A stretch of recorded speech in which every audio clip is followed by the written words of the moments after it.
Hello everyone, welcome to my channel. I'm Juan the Yarn Addict, and I'd like to welcome you to another session of Whipping It with Juan. Whether you're new here or you're returning back to the channel, thank you so much for checking out today's video. In these Whipping It with Juan sessions, I become your crochet buddy. I sit back, I work on my whips while I talk to you about all the things. So if this is of interest to you, feel free to sit back and enjoy the video. Before we get started, please remember to hit the like button, consider subscribing to the channel if you haven't done so already, and then of course share the video. I would definitely appreciate the support. So the whips that I have here are ones where we've seen them before, but the work continues. So I'm going to showcase a few and then I'll jump right into it. So the first one here is my variegated yarn project. It's grown quite significantly, and as I mentioned before, I'm working this up with a 7mm prim hook. Here is the hook, and I'm using my scrap cakes. I put these together several weeks ago, and I believe this is cake number 4. Yeah, I think this is cake number 4. I'll show this again so you guys can see it. Very, very nice. So I'm well on my way. I only have one more cake to go after this one. I really feel I can see the light at the end of the tunnel, and I'm very excited about this. Originally, this was supposed to be a donation blanket, but I loved it so much that I decided to keep it for myself for the house, and I love it. So I can't stop looking at it. I love it. Okay, so anyway, I'm going to move on to the next one. This is a 2-bit granny. We've seen this several times. It's slow going, but it looks beautiful. I love it. So based on my measurements, I only have to put 2 more colors on here. So I only need a total of 4 rounds, and then this is done. This is a donation blanket, and the goal is 40 inches by 40 inches. And this is my perfectly squared granny square. As always, I mention this, I have a tutorial on my channel for both left and right-handed crocheters, so feel free to check that out. Here it is. And this is my 2-bit granny, where we're changing colors every 2 rounds without repeating any of the colors. So I finally got to a point where I had to pull yarn off the wall, because I do need to get this to 40 inches. Normally I would just stop, because that's kind of the challenge, right? To just dig through the leftover yarn balls that you have from various projects and work on different colors until you run out, and then you're finished. But because I'm trying to get this to 40 inches, I have another color here. This is Curry. This is Loops and Threads Soft Classic in the colorway Curry. I pulled it from right here. Actually, I grabbed it from behind and then I pulled forward. I wanted the yarn wall to look nice. So anyway, I have 2 rounds of this color to put on, and then I'm not exactly sure what color after the Curry. For this project here, I tried doing light, dark, light, dark. I was successful until I got to the butter yellow and the light gray. So I do have 2 lights side by side, but it's okay. I'm not mad at it. And I'm working this up with a 6mm US letter J right here. Super, super nice. So those are 2 projects so far. I have knit whips here. I have this project right here. I cast on 44 stitches for yet another donation hat. I have one right here where it's half knit, half crochet. I don't have a name for this. It's kind of my own creation, if you will. It's nothing groundbreaking. I will explain to you what this even is, but first let me show you the yarn. This is Woolies Thick and Quick, and the colorway is Wheat. It has these bits and bobbles of fibers. It looks really nice. I do like this a lot. So this is a super bulky number 6 weight yarn, and they do suggest a 9mm knitting needle and or crochet hook. And according to the ball band here, this 9mm is a US letter N, and in some instances a 9mm is a letter M as in Mark. So it just depends. But anyway, I do have the recommended needles here. So these are number 13 9mm circulars, and I do have the smallest size of fixed circulars. So this is my go-to for hats, you know. I don't have the DPNs needed to do the crown, so I do my decreases at the top of the hat as much as I possibly can, and then I feed a lifeline through the remaining loops, and then I pull everything like a drawstring, nice and tight, tie it, and sew in the ends. But here is what the end result looks like. And the colorway here is Hudson Bay. Same yarn, Woolies Thick and Quick. I'm going to pull this off. But this is what it looks like here. Let me fold this down and show you. So as I mentioned, I cast on 44 stitches using the basic cast on method. And I start right here, and then I work 6 inches of stockinette all the way up, 6 inches, and then for the remainder, the last 2 inches or so, I decrease every 11th stitch. And I do that for 2 inches, and then whatever loops I have left, I feed yarn through, pull it nice and tight, tie in my ends, and that's what it looks like right there. Super, super nice. And then from here, I take my hat, I turn it upside down, I take my needles, and I cast back on the 44 stitches from the very beginning here.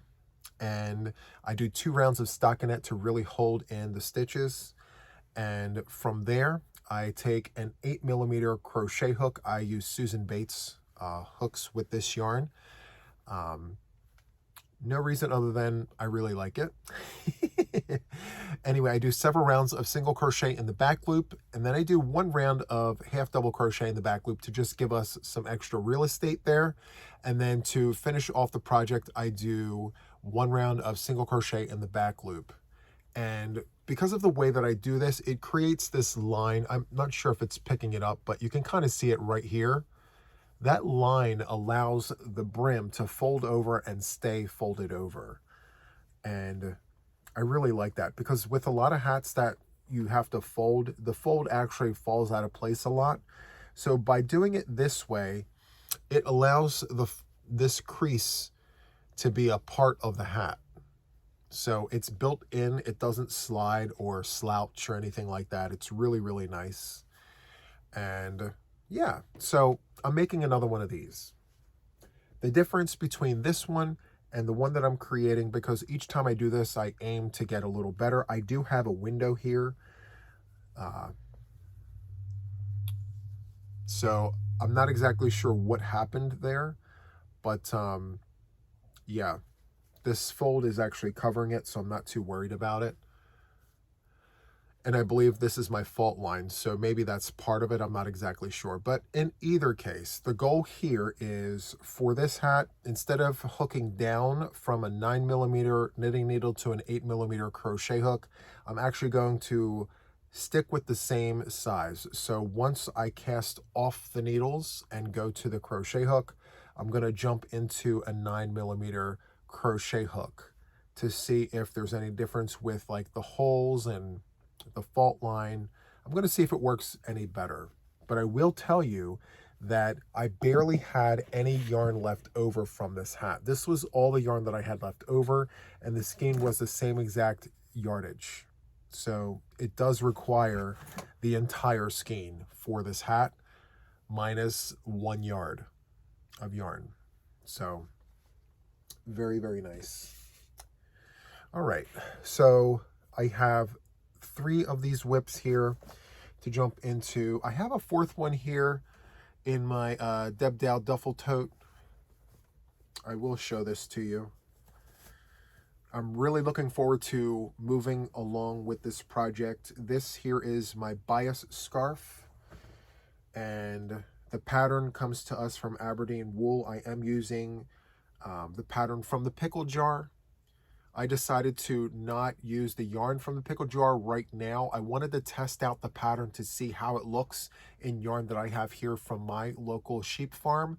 And it's from Tamarack Farm in Spring Mill, Pennsylvania, which is less than 30 minutes away from where I live. And I absolutely love, love, love this yarn. So the yarn here is Rose on Oatmeal. Very, very nice. And there really is a slant to this bias scarf here. I'm actually in the middle of a row. I normally do not do this. I like to finish the row and then cap off my needles, but I was in the middle of a conference call, and so I had to stop. So I'm in the middle of a row here, but where's my place keeper? Do I have it on here? It's here somewhere. Anyway, I'll update you guys when I get to it. So I have that there, and then last but certainly not least, I have another knit whip here that I've had on the needles for quite a while. I've been making significant progress with this. However, I've made the executive decision to make this like a super wrap. So here is the wrap. I've shown this before. This is a Mary Maxim knit kit, and it's really, really nice. The color story here really didn't speak to me with the actual project. So I originally started with the yarn that they sent, which is this. Didn't like it. I had a few mistakes. I kept the mistakes on the needles, and at this point, I'm just no longer interested in working this project up with that yarn. So I sourced my own yarn. I mentioned this before, and right now, my wrap is now longer. It's actually bigger than this. So the suggested size is 54 inches by 25 inches.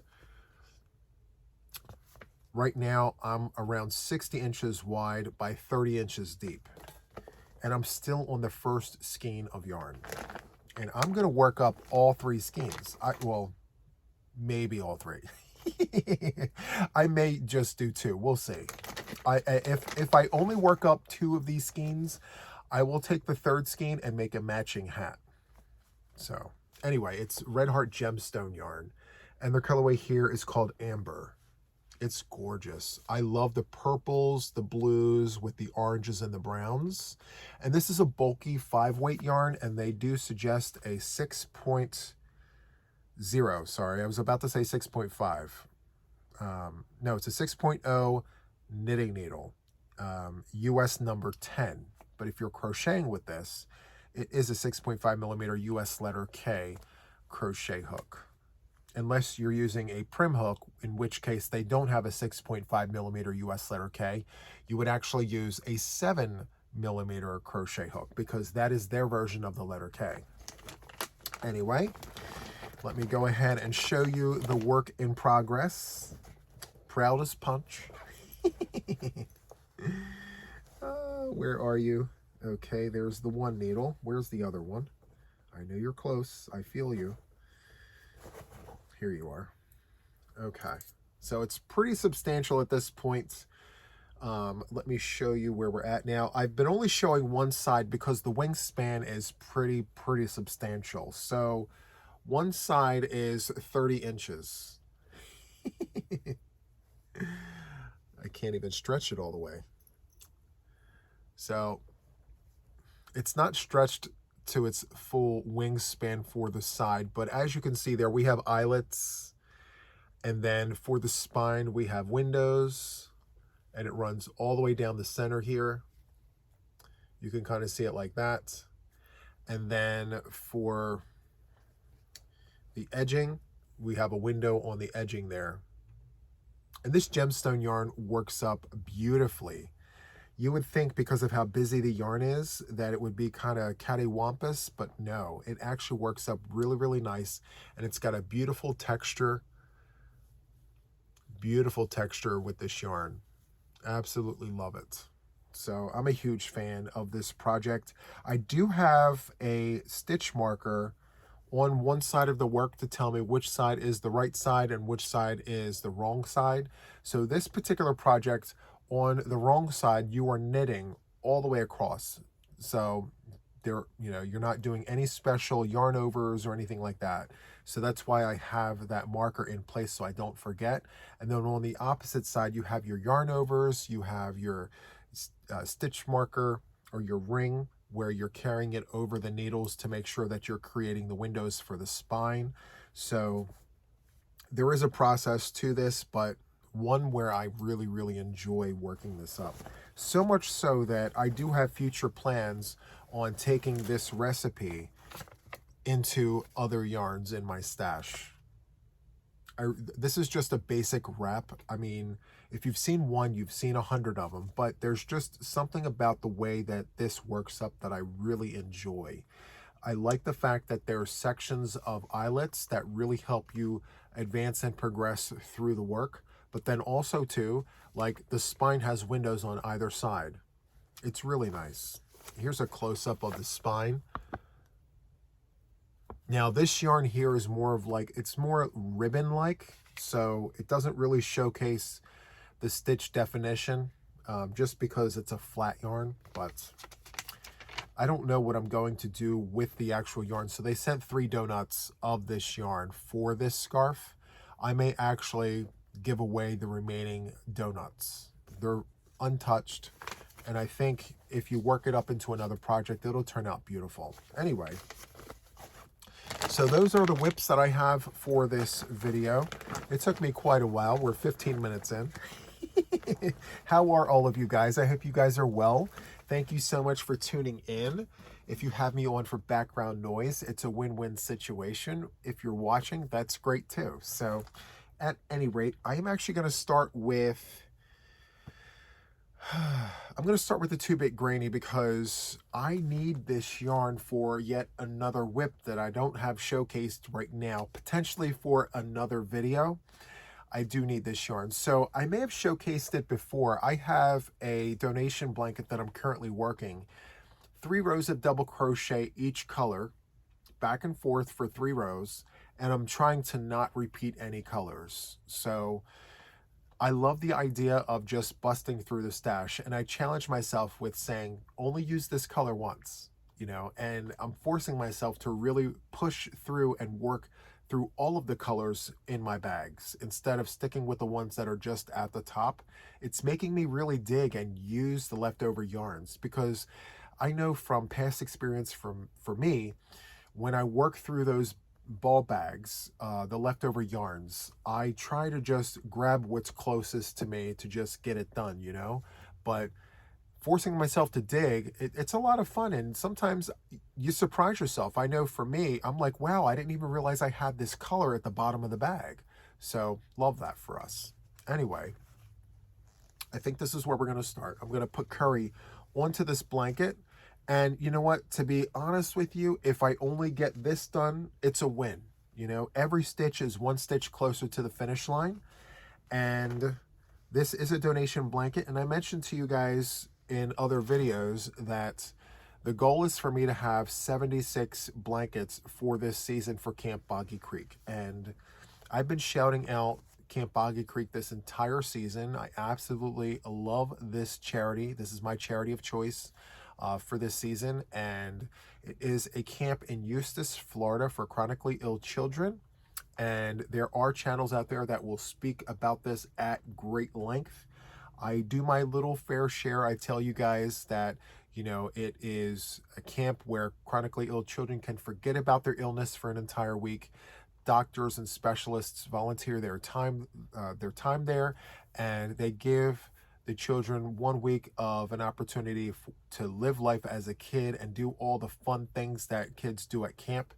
And these blankets that we make are mementos. These are tokens of their experience there at the camp, and they hold on to these. They get to bring these home with them, and every time they look at these blankets, they remember the time that they had at the camp. And for us, it's just a pipeline. It's a way for us to create things to allow them to have those memories. So I absolutely love the cause. This is my second year doing this. The first year I put out 50 blankets, and I shared that opportunity with my mom. This year I'm doing it solo, and right now, as of the date of this video, or when this video is being posted, which is the 20th of October 2025, I have 56 blankets completed, and we still have 2 months left in the season before they wrap up the collection. So yeah, I have about 8 weeks to do 26 blankets, which is not a problem at all. So I am well within the window of getting all of my work done. I'm very excited about that. So where are we? All that talking, and I still don't have yarn on a hook. It's par for the course. If given the opportunity, I will literally sit here and give you 1 hour conversation about one skein of yarn. I may challenge myself on that, the one skein chit chat challenge. I don't know if that will ever be a thing, but I mentioned it several times. You give me one skein of yarn and I will take an entire hour and tell you all the things about that yarn. What you could do with it, what you shouldn't do with it, the other colors that could be joined with that, the different projects. I mean, I can literally stretch out a conversation about one skein of yarn. Yeah, maybe an hour. If not an hour, pretty close to it, you know? So, life of a yarn addict. And, you know, all things stitches and crochet and knitting and the different disciplines. And I got to tell you, I am bistitual. I have two disciplines that I'm really into, and that is knitting and crochet. That doesn't take away from the other disciplines, such as Tunisian and cross stitching, and I mean, there's tons of disciplines in fiber arts, but for me, I'm predominantly bistitual. I am mainly crochet. I want to say 85-15. I don't think my passion for crochet is such in a place where I don't think knitting will ever be 50-50 with crochet. I think it will always be lopsided because I have 31 years into crochet. I'm a seasoned crocheter who always keeps a slice of humble pie in the pocket.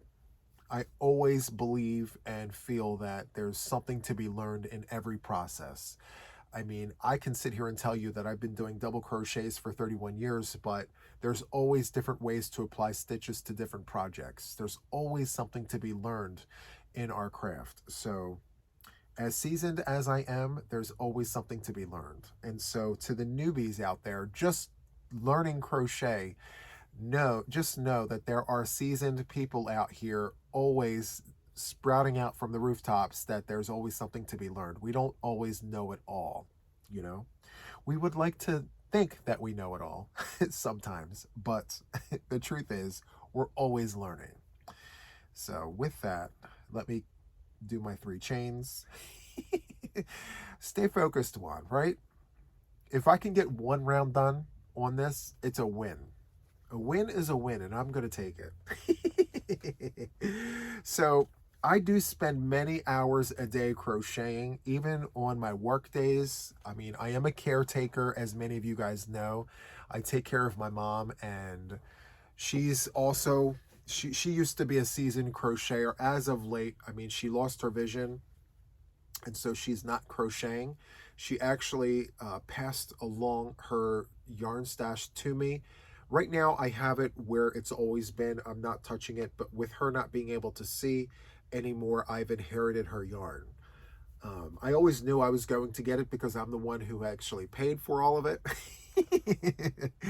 But she actually decided to forego holding on to her own yarn, and I told her, I said, we're not going to do anything with the yarn right now. We're going to keep the yarn in her own yarn area, and it's going to be hers, even though she's given it to me.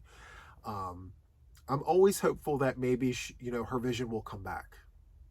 Maybe there's a procedure that could be done to help get her vision back, and then she'll be able to put things on the hook, because she's got WIPs. She's got blankets in there that are in WIP bags that still have yet to be done. She actually started months and months ago, after last season of Boggy Creek. She did put yarn to a hook. She does have Boggy blankets in WIP bags. I may actually go in there and take those blankets from her and finish them for her and submit them, under Mom's name as a submission. Yes, I finished the blanket, but I'm not going to take credit for that, because for the remainder of her blankets, I am her eyes. So that way she's got something in as a donation. I'm going to do that actually.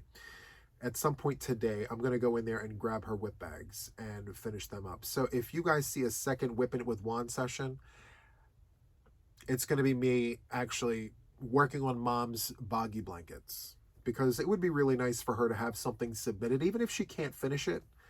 Yeah, that's so inspiring. I'm going to do that for my mom.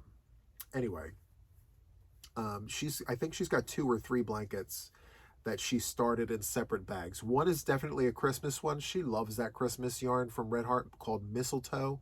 It's Red Heart Super Saver Mistletoe, and she's probably 30 inches into it.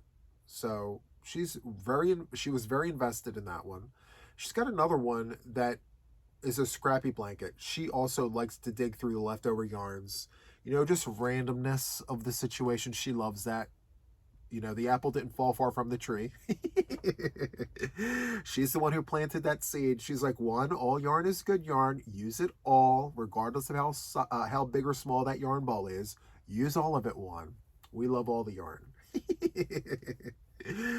Anyway, yes. I'm very inspired lately. What made me think of it was I was changing her yesterday, and I noticed that she had these bags. I'm like, what are these? And she says, what do you mean?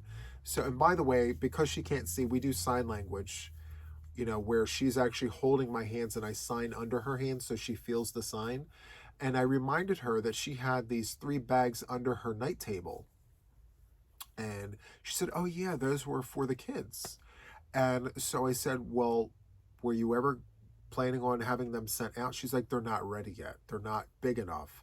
I can't remember how big they are. I can't see to tell you how big.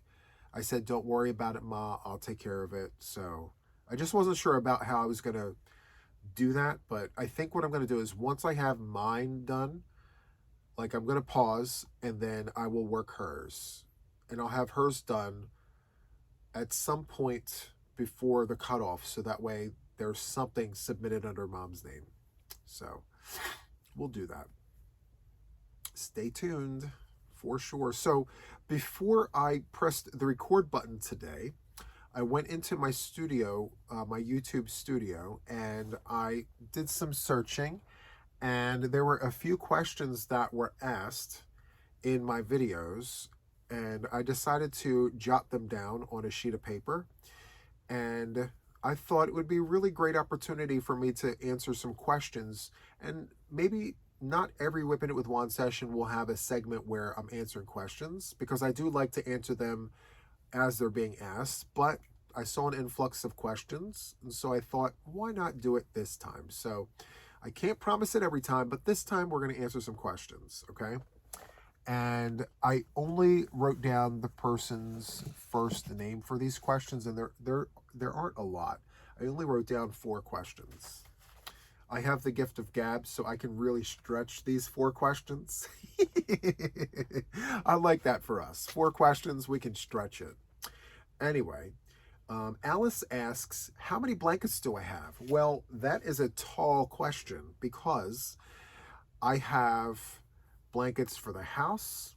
I have blankets in storage from my aunt and my grandmother that I do not even touch or pull out. For me, they're family heirlooms. They're worth more than money to me. I also have blankets that I have made over the years in storage here in the house. So, and then of course we have donation blankets, but so not counting the fluff. I'm assuming you're asking how many blankets that I have for me for my house. So I'm going to answer that question. So between what I have in the attic, throughout the house, and stored in closets throughout my house, I want to say I have around 100 blankets. I have about 100. And a lot of them are in the attic, and they have so much sentimental value. Like, these are hand-me-downs from my grandmother, blankets that she's made in the 50s, the 60s, blankets that my aunt has made for me in the 80s and in the early 90s. And then my mom's blankets that she's made over the years, we have here. Blankets I've made over the years. And I thought about parting with them, but they hold such sentimental value that giving them to families, selling them, just it feels wrong to do that. So, I mean, it would have to be a really special occasion for me to part with one of my family heirloom blankets. I mean, I've been fortunate enough to be the person that my aunt and my grandmother gave their blankets to. I mean, there are family members out there who, I mean, they all have blankets, but, they recently learned that I have more than my fair share of the blankets, and I feel special because I have them. And I thought to myself, maybe spread the wealth, maybe give some of the sisters some of mom's blankets. But I also feel like this. If the opportunity presents itself, if I felt like, it warranted a family member to have more than what they already have, then yes. And by that I mean, to my sisters, come visit your mother. Come spend time with your mother, and then I may be inclined to give you a blanket or two from the attic. You know what I mean? But if you don't come see your mother, then you're not going to get one of the blankets. And that's real family talk. And I know I'm not the only person out there. There are many, many families that can relate to my last statement, right? So if you have a loved one sitting home, a senior citizen sitting at home with extended family all over the place, and we're sitting on family heirloom blankets and you want one, spend time with them, Maybe you can earn your heirloom blanket. So I think part of the reason why I have the blankets that I do have is because of my dedication to my mother and the dedication that I had to my aunt and my grandmother, Anyway, I digress. If they want the blankets, they know where they're at. Come visit. So yes, to answer your question, Allison, didn't I tell you guys the gift of gab? We go off on tangents here. We talk about all the things. Anyway, that was Alice's question. Thank you for asking. And Cynthia asks, any tips on hats or beanies? Well, that's a good question because, I have a few tutorials on my channel for beanies. And to be quite frank with you, the earlier ones aren't as good as the later ones. You get better in time. And after having done a few tutorials on beanies, and by a few, I mean maybe like 50, I will tell you there are some standardized rules of thumb when you're making a beanie, right? It's beanies or hats, okay? So the magic number when you're making a hat in terms of measurement, and we're measuring from the crown to just above the eyebrow, okay? So on average, it should be somewhere between 8 and 9 inches and closer to the 8, not so much to the 9. So you want to be specific, 8.5 inches is perfect from the crown to just above the eyebrow. And when you're constructing your beanie or your hat, the magic number for your circle is 6 inches. Between 6.5 inches, I want to say 6 inches. So you want to create your crown, and your crown is always somewhere in the realms of 6 to 7 inches, but I want to say closer to 6. And if you notice, I'm very flexible with my numbers because there's so many variables. 4-weight yarn is not all the same. DK weight yarn is, there's different thicknesses to the yarns in relation to the actual hook that you're using. So when you're measuring, depending on the size of your stitch, the tension that you're using. So again, for beanies, crown to the eyebrow, 8.5 inches, give or take, depending on your stitches. The crown, you want somewhere between 6 and 7 inches. Closer to the 6, to be specific, your sweet spot should be 6.5 inches for your crown. If you're making a hat, the magic number is 12 inches from your crown all the way down.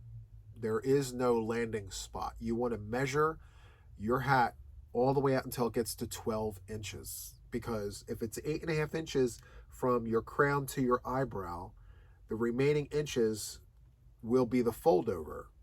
And I like my fold overs nice and thick to cover your ears, to cover your forehead, and to cover the back of your neck. Because if you're making a hat, you're making a hat to keep your head warm, so you want those areas to be nice and covered and insulated. So yes, the tips are to make sure that your measurements are on point. You can use any stitch you want, but you want to make sure that your measurements are right. So hopefully that helps. I can't really tell you how many stitches in the round. We do have magic numbers, but it's different from person to person. If you're using a medium 4-weight yarn with a 6mm hook, 60 stitches per round is the go-to number for me, for my channel. That's the number I love using the most, 60 inches for a 4-weight yarn using a 6mm hook. However, if you're using a DK weight yarn, 72 inches is the magic number, with a 5.5 US letter I hook. So that's what I use. Sometimes I will use a 5 US letter H, but most cases it's a 5.5 US letter I with 72 stitches per round with a DK weight number 3 yarn. But I don't really like to make hats with a DK weight yarn. I will because many have asked, but it's not my go-to. I prefer 4-weight and 5-weight. So yeah, hopefully that helps, and feel free to rewind and replay that because I gave you a lot of information, and I will be doing a tips and tricks video for those of you guys who like to go on your own path and create your own beanie using the stitches that you know how to use. You know, I feel like we can all just get really creative and make our own beanie with our own favorite stitches. But before you do that, there are general rules of thumb, and I feel like a video is necessary, so I will be making one. All right, thank you, Cynthia, for your question. And the next one comes to us from Linda. This one is a very basic question. I get asked this question many times by people new in the fiber arts, new to crochet, new to knitting. What does WIP stand for? So WIP stands for work in progress, or works in progress. It's literally a project that you have sitting by that needs to be done. Now, there's a difference between having a WIP sit here and something sitting in timeout. That window varies from person to person. Sometimes people will have a project in a basket for 3 months and it's still considered a WIP to them. There is no right or wrong answer to what the difference is between a WIP and something that's in timeout. I feel like if you have a work in progress, it's always a WIP. When you decide to not work on it for an extended period of time, it's in timeout. And that, for me, here on my channel, is a month. So if this blanket sits in a basket untouched for a month, it's in timeout. And when I decide to pull it out of timeout, it's out of timeout if I work on it more than one time in a week. So I will pull something out of timeout, work on it once, and put it back in timeout. It's a WIP, but it's in timeout still. It's officially pulled out of timeout if I work on it more than one time. So again, those rules change from person to person, and there is no right or wrong answer to this. And whether you ask me or another content creator, you may get 2 different answers. Again, it varies from person to person, and it varies from creator to creator. So, you know, you guys out there are some of the most talented people I've seen. You guys share your work on my platforms, and that's why I'm saying that. And even the responses that you guys give may be different from those of us who sit in front of a camera. So let that be food for thought as well. So works in progress is what WIP stands for. And when I do my podcast episodes on Fridays, and this is to the newbies to the channel, every single podcast episode, I actually interpret that. So in the very beginning, when I give my intro, I actually tell you the breakdown of what the podcast is going to cover. So I start off with coffee talk because it's the admin portion of the show, and then we jump into finished objects, also known as FOs. From there, we dive into the WIPs, also known as works in progress. So I fuse that into my podcast episodes to give you guys a little bit of a lesson, so you're learning a little bit for the newbies, you know, in the process, to familiarize yourself with the vernacular of what we fiber artists and creators use in the Yarny community. So yeah, FOs, WIPs, timeout, there's lots of terms, and I love that for us. Anyway, thank you so much, Linda, for your question. And then we have one final question here, and this is from Karen. do I have cards to hand out to people when introducing yourself to new people? So I mentioned in several videos that I have developed this desire to leave my house, jump into my car, and drive to all the yarning places, whether it be Michael's or a local yarn store that just opened up or another one in another state, because I live in nowhere, Delaware. And Delaware is so small that every place is a place. So that's why I say nowhere. Someone actually emailed me and said, where exactly is nowhere, Delaware? There is no such place. Nowhere, Delaware is just a thought. You know, I live in Delaware. And if you're familiar with Delaware, it is the second smallest state in the country, which means I can literally travel out of state within minutes. And depending on where I'm at, I can see the other states from Delaware. In fact, I live in Newcastle, where there's only 3 counties. So I live in, Newcastle County, and for the vast majority of us in our county, we can literally see New Jersey. We can see the water, we can see New Jersey. And so we like that for us because it takes just minutes to get across the bridge. And there's tons of bridges. We have Delaware Memorial, we have the Commodore Barry. I mean, we have tons of bridges. Anyway, I could go to Maryland, Pennsylvania, New Jersey, all the things. Anyway, so back to the story here. I have this burning desire to get my name out there because, I'm working really, really hard to grow my channel organically and to just physically put my name in people's ears here locally. So I'm going to local yarn shops. And yes, so to answer your question the long way, because nothing's ever an easy answer with me, I print out using my printer right here. There's this program you can buy at Walmart, a business card pack. Go online, use their website, and I have a generic version of business cards. I am working on getting a professional to work with me on professional grade business cards, but for now, I'm using the ones I print here, and I am handing out my business card. So, yes. The short answer to that question is yes. The long answer was all the things. And me, I prefer all the things. I mean, if it's on my yarn bowl, look, if it's on my yarn bowl, it's a thing. Juan the Yarn Addict, yarn talk, and all the things. I prefer all the things. So yes, now I have been giving them to businesses more so than people, because I feel like if I drop 10 or 15 cards at a local yarn store, and if people are in there during, stitch night, and the conversation comes up, well, does anybody know any content creators who do tutorials, video tutorials? That local yarn shop can say, yes, we know someone who actually shops here who has a YouTube channel, and they do tutorials for both left and right-handed crocheters. I've actually been in the yarn store when the owner has had that conversation with a customer. And then, of course, I would interject and be like, hi, I'm the person that they just mentioned to you.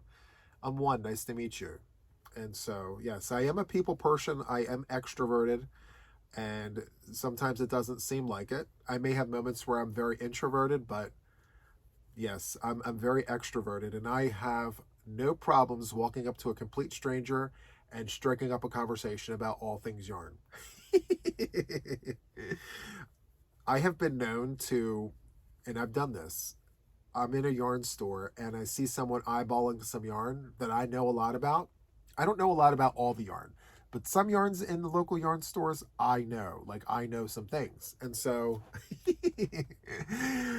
customers looking at some yarn, and I've had some experience with it. I've spoken to you guys about it, and I'm like, isn't that good yarn? That's great yarn, isn't it? And that's how it starts. And then I just start the conversation with that. And then I'm like, hey, I got to tell you, my favorite color is purple. Look at the purples. What's your favorite color? Ooh, look at these. And it starts from there. And I'm like, I'll tell you what, I haven't tried this, but I think this yarn over here works really great with this yarn right here. And by the way, I have a yarn channel on YouTube. And my name is Juan, and I'm a yarn addict, hence the name Juan the Yarn, and that's how it goes. And I do it all the time. And sometimes, my experiences go much better than others, but with practice, I get better at it. I can tell you it was really awkward at first because, I mean, it always is awkward when you start with one person, but I am very, very passionate about my ground game. And I feel like if I can sell myself to people here locally, you know, great things can come from that. And yeah, so I'm working on it and I'm putting my name out there locally. And even if it is homespun business cards for now, humble beginnings, right? I love that for us. One of these days, I will, be brave enough to go to these fiber festivals and, introduce myself in those realms. But right now, it's local yarn stores because let's be honest, on a random Thursday, how many people are actually in a local yarn store? Unless there's a special event, there aren't many people in the yarn store, you know? And for me, I like that because it allows me to have that extended conversation and to really get to know one-on-one that person that I'm talking to, as opposed to a fiber festival where there's hundreds potentially at the event. And being able to have that one-on-one conversation with that person is a little more difficult because everyone is literally everywhere. So as extroverted as I am, I do like that intimate one-on-one because, when I'm trying to get to know someone, I want them to understand that, yes, I am a yarn channel, but I'm a person who, loves the fiber, but also loves to hear your story.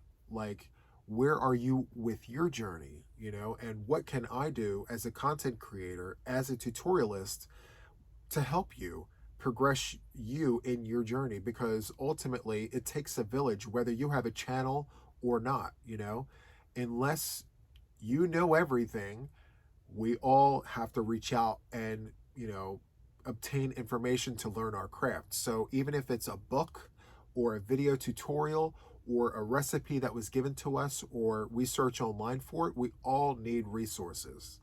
And I am the kind of resource that likes to be that in-person thing. Okay, so like, where are you with your crochet? Like, do you struggle with stitches? How are you with your stitch counts? What is your tension like? What is your go-to yarn? I ask all these questions to random people, and sometimes it blows them away. They're like, wow, no one's ever asked me these questions before, so I have no idea. And I'm like, okay, do you have time? Let's talk. Let's sit down and chat, you know?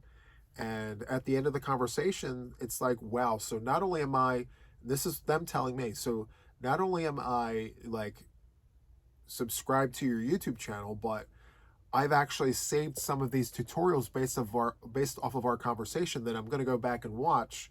So now, I have some stitches under my belt, and it's really, really great. So just being able to give that to the locals here, it's a really great thing. So I've become very passionate about it. I really enjoy it, and I feel like if I grow my channel this way, in addition to all the other things with the tutorials and all that, it really hits home for me, because I never thought in a million years that, like, first of all, that my channel would ever get to where it is now, but then also too that I could be a resource for the people locally. I think it's great. So anyway, I spent so much time talking that I got one side of this blanket done, a corner, and a piece.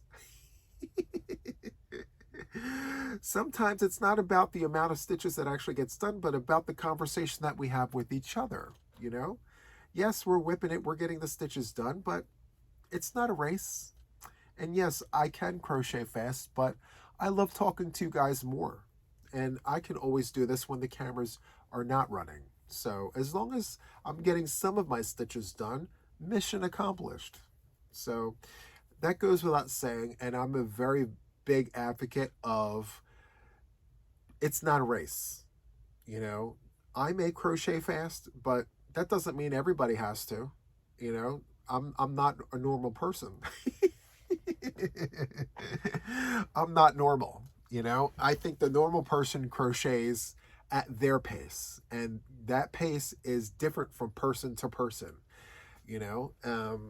In my younger years, when I was very young and naive, I'm like, we all have to crochet fast. You're not experienced if you're not crocheting fast. And boy, have times changed. Now, in my older years, I feel very strongly that we all have our own pace. And as long as we are happy with our results, the pace that you go is what is the best pace. You know, if you go slow and slow is good for you, then who am I to say it's good or bad? You know? So I also encourage people to not rush, you know? So if you're trying to rush and your work's not coming out right, please slow down. It's not a race. It's more important to get your stitches the right way the first time than having to frog it all back and redo it. You're wasting time. I mean, nice and easy, slow and steady will always get your work the way it needs to be the first time. So, yeah. You will never hear me say you need to hurry, you need to rush, you know, and I will always be the one telling you, please slow down. Don't rush. So, yeah. I guess another rule of thumb is there are different kinds of crocheters. There are people who will make it work. You know, if your stitches are not right, there are quick fixes in the field, as they say.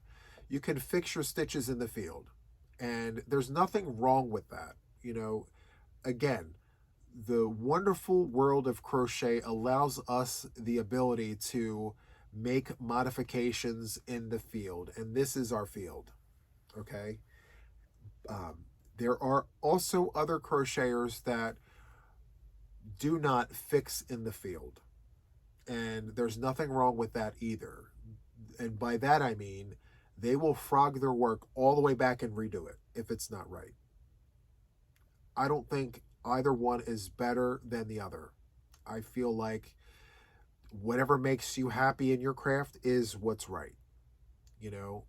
But I will tell you, as a tutorialist, I cannot fix in the field. I cannot, as a person who does the tutorials, fix in the field and tell you that's how it's supposed to be done. You know, I'm an advocate for those who choose to do it, but me, I'm a person who needs to have the work done the right way. And if that means I have to frog it back, then that means I frog it back.